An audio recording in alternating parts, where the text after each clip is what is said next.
अकोला शहर के टावर चौक स्थित फ्लाईओवर के नीचे नागरिकों ने अस्थायी आवास बना लिए हैं। रात के समय उपद्रव और नशीली तत्वों की हरकतों से परेशान लोगों ने शिकायत की, जिसके बाद मन से कार्यकर्ता आक्रामक हुए और स्थायी समाधान की मांग की। अकोला शहर में टावर चौक पर बने फ्लाईओवर का निचला हिस्सा नागरिकों के लिए मुसीबत का कारण बन गया है। प्रशासन ने इस स्थान पर तारों की घेराबंदी की थी, लेकिन कुछ लोगों ने इसे तोड़कर वहां अपनी निजी गाड़ियां खड़ी करनी शुरू कर दी। धीरे धीरे यहाँ नशेड़ी और असामाजिक तत्वों ने भी डेरा डाल लिया।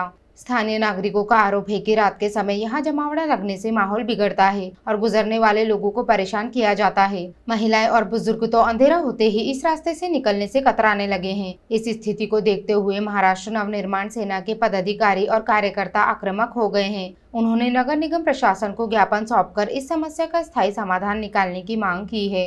उनका कहना है कि अगर यहाँ उचित पार्किंग की व्यवस्था की जाए और कड़ी निगरानी रखी जाए तो असामाजिक तत्वों को जगह नहीं मिलेगी और नागरिक सुरक्षित महसूस करेंगे। आपले ते बेघर निवास असल्यावर सुद्धा इथे हे अतिक्रमण करून इथं लोक राहतात। पाहिलं असतं तर सिग्नलवर हे आज बिझनेस म्हणा काही म्हणा असे भीक मागतात आणि तुम्हाला अक्षर सांगतो हे नशा केलेले असतात लोक।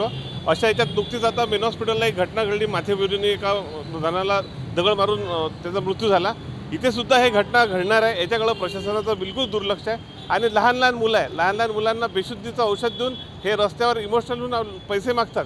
आणि एखादा मुलगा जर इथं खूप वर्दळीचा रस्ता आहे, इथे जर एखादा मुलगा ॲक्सिडेंटमुळे मरणसुद्धा पाहू शकतो।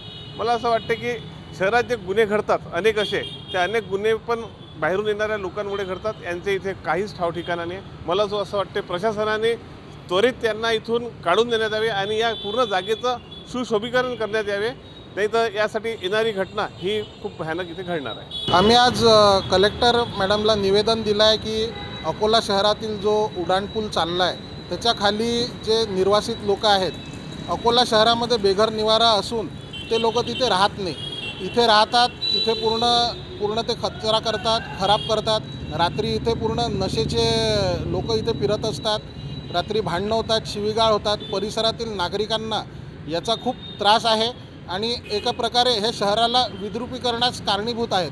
त्यामुळे आमची मागणी आहे की या लोकांना तात्काळ इथून कायमस्वरूपी इथून काढावे आणि पुढे एखादी मोठी घटना घडल्यास त्याला प्रशासन जबाबदार राहील।